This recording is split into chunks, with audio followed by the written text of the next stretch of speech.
yung pagbenta ng 75,000 bags of rice na ang taong bayan nalugi tayo ng halos 112 million pesos dahil sa kalokohan ng ibang NFA officials.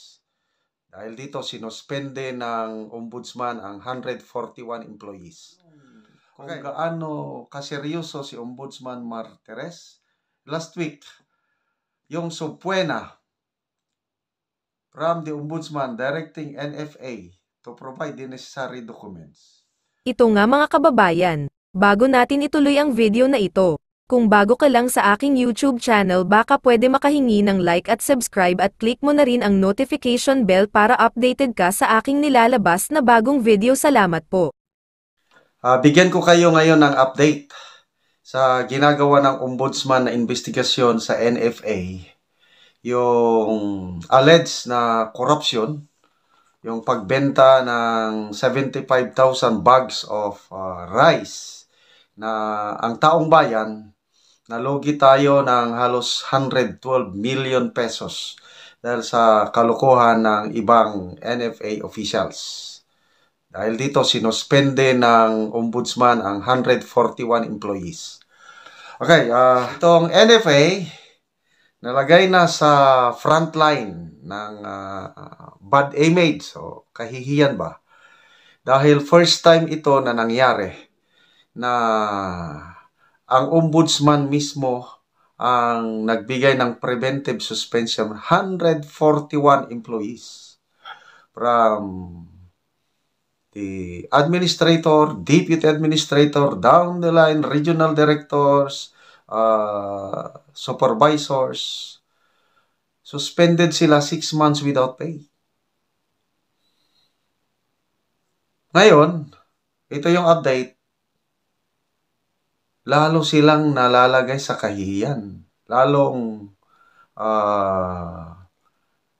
na nalulunod sa kumunoy ng kahihiyan. Bakit?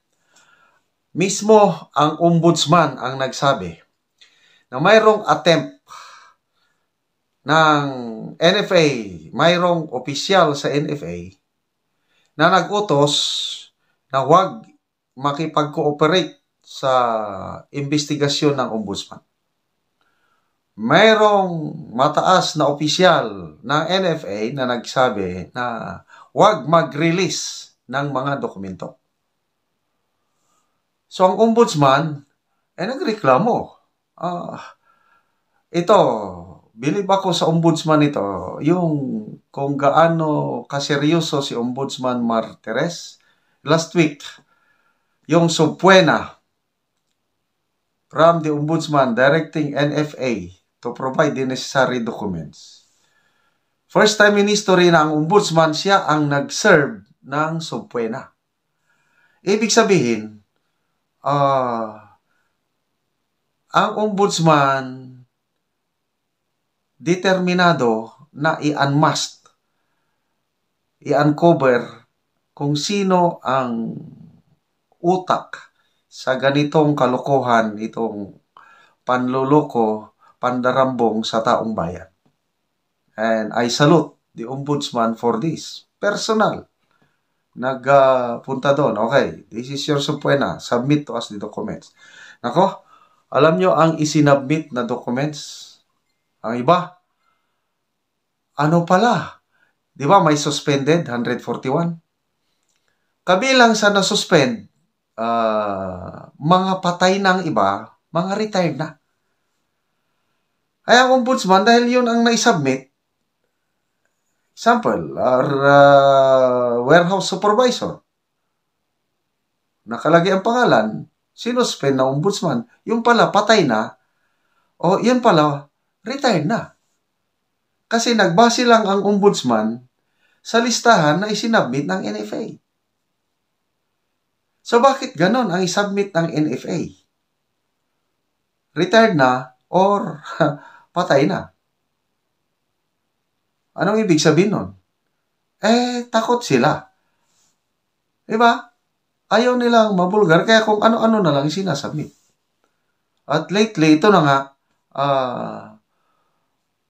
ang ombudsman mayroong asset meron siyang mga puting ahas din sa loob ng NFA. At nagsumbong kay Ombudsman Martires na may nag-utos na NFA official na huwag makipag-cooperate sa ombudsman, na huwag mag-submit ng mga kaukulang dokumento. Anong ibig sabihin nun? Kung malinis sila, bakit takot na mag-submit ng dokumento?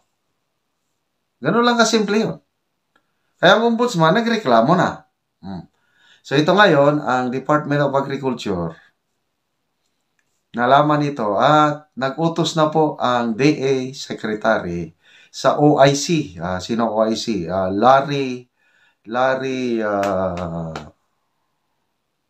Nakalimutan ko yung Larry Lacson. Yeah.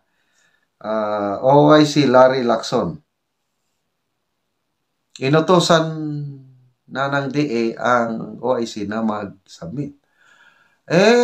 Ang sabi pa nitong OIC na wala daw siyang alam na request ng ombudsman na mag-submit sila ng mga papers. Ano ba yan? Last week pa yun na balita na ang ombudsman mismo naghain, nag-serve ng subpoena, tapos sasabihin ng OIC na hindi niya alam. Ay, nako. So, anyway, nagbigay na ng assurance ang DA na mayroon ng utos na makipag-cooperate ang NFA. So, bakit nagkakaroon ng ganitong parang cover up? O para bang somebody is trying to sabotage ang effort ng ombudsman to unmask everything? Palagay ko dito may sabuatan . In fairness, sa DA Secretary, dahil bago lang siya dyan, gusto niyang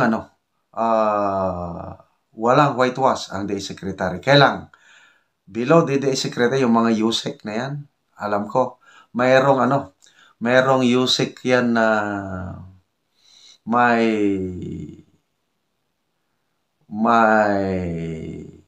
nakikialam. Baka kasama siya sa Kasi may nabasa akong article ng mga NFA officials mismo dumulog sa ombudsman, sumulat. They are asking na ang isang USEC, DA USEC for operations, nakalimutan ko yung pangalan, na dapat isama sa masuspend, isama sa investigasyon kasi daw itong USEC na ito ay dating kasama, dating tauhan ng suspended na NFA administrator si Mr. Bucco. Nakalimutan ko lang yung pangalan. So, dating nasa NFA, biglang na-promote, naging DA Undersecretary for Operations. So, mismo na ang taga-NFA ang either sumulat ata o nag-request na isama itong DA. Nakalimutan ko lang pala, ba't nabasa ko sa article. Kaya alam ko, may nakikialam. May nagsasabotahi talaga na gusto nilang pigilan ang ombudsman. But, you cannot prevent the ombudsman kung ganyan kadeterminado ang ombudsman. Yung siya mismo ang mag-serve ng warrant o mag-serve ng subpoena. Nako, that means something. Kaya kayo yan taga-DA. Although, I believe mas marami pa rin ang matitinong official sa NFA. Bibihira lang yan, yung mga loko-loko na nakikinabang. Kaya, tama, may mga panawagan yung mga nasuspend. Kasi ang dami. Panawagan nila is bilisan ng ombudsman yung investigasyon para naman yung mga inosente na nadamay, masyurten yung panahon na sila nagdurusa. Kasi suspended without pay. Nadungisan ng kanilang pangalan, wala pa silang sweldo. So kung after 1 month o 2 months, maklear ang pangalan nila, di balik na sa trabaho, di ba? Kasi kawawa talaga yung nadamay. But then, maganda itong mga nangyaring ito kasi once and for all, itong NFA na mandated ng batas na tumulong sana sa mga farmers, mandated ng batas na mag-stock up ng buffer rice na gagamitin in case of calamity, sana malinisan na, matapos na yan. Kasi yung buffer stock na yan, yun ang ibinenta. Pinalabas nila nga malapit ng masira, ibinenta na mura, 25 pesos per kilo lang. Kailang, yung mga private rice traders na nakabili, ibinenta ng 70 pesos per kilo. Ang laking ganansya nila. Ang laking lugi natin.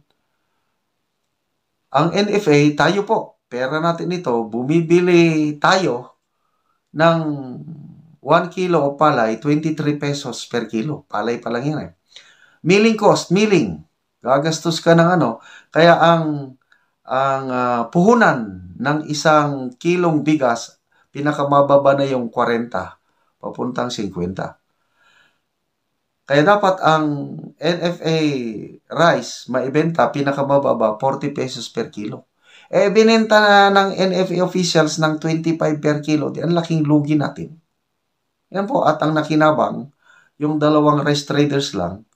At okay lang sana kung yung 25 per kilo na bigas, ibinenta sa mga hirap na hirap. Ay, kahit ibenta nila lahat ang stock ng NFA sa mga naghihirap na 25 pesos per kilo, maligaya pa ako.